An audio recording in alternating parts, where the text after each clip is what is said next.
آیا اسرائیل پشت حمله به تأسیسات اصفهان بود؟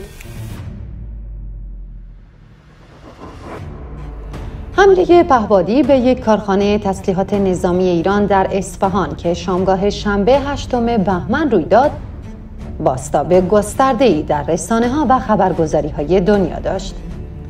با هر انفجار یا عملیاتی در عمق خاک ایران، اولین نامی که به ذهن هر مخاطب خطور خواهد کرد، اسرائیل است. با وجود اینکه رژیم جمهوری اسلامی همواره ادعای اقتدار و در کنترل داشتن مرزهای زمینی و هوایی خود را داشته و قدرت پدافندی خود را در بوق و کنار می‌کرد، اما بیانیه وزارت دفاع در تایید انجام حمله هوایی بسیاری را شوکه کرد. در بیانیه وزارت دفاع رژیم آمده است که این حمله شامگاه شنبه 8 بهمن ماه برابر با 28 ژانویه حدود ساعت 23:30 با استفاده از 3 ریزپرنده به یکی از مجتمع‌های کارگاهی وزارت دفاع صورت گرفته است. به گفته این وزارتخانه، یکی از ریزپرنده‌ها مورد اصابت پدافند هوایی مجتمع و 2 فروند دیگر آنها در تله‌های پدافندی گرفتار و منفجر شدند.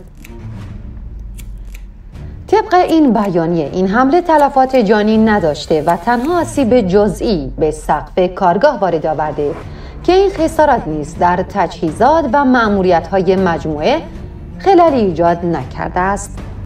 خبرگزاری‌های بین‌المللی از جمله آسوشیتد پرس و خبرگزاری فرانسه در پوشش این خبر به نشر بیانیه وزارت دفاع جمهوری اسلامی اکتفا کردند و با بازنشر ویدئوهای منتشر شده در رسانه‌های اجتماعی به راستی آزمایی مکان حمله پرداختند.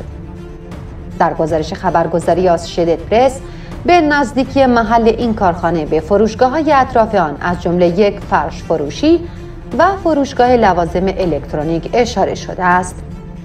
تقریباً همه گزارش‌های منتشر شده به این نکته که در گزارش آسوشیتد پرس آمده پرداختند که ایران و اسرائیل مدت هاست که درگیر جنگی در سایه بودند که شامل حملات مخفیانه به تأسیسات نظامی و هسته‌ای ایران می شود.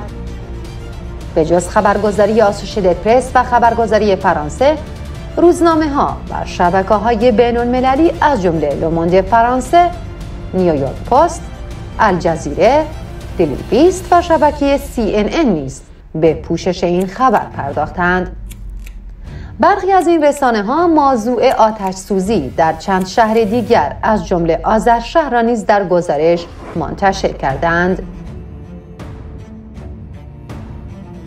اما از سوی دیگر، محمد مرندی، مشاور رسانه تیم مذاکره کننده هسته‌ای جمهوری اسلامی، با اشاره به عملیات پهپادی شب گذشته در یک سایت نظامی نزدیک اصفهان گفته است: هفته خوبی برای اسرائیل، چه در داخل و چه در خارج نیست. با وجود اینکه هیچ اظهار نظر رسمی تاکنون از جانب اسرائیل به این حملات انجام نشده است، اما هارتز و تایمز اسرائیل اعلام کردند جنگنده های F-35 رژیم اسرائیل طی 2 ماه گذشته چندین بار وارد حریم هوایی ایران شدند.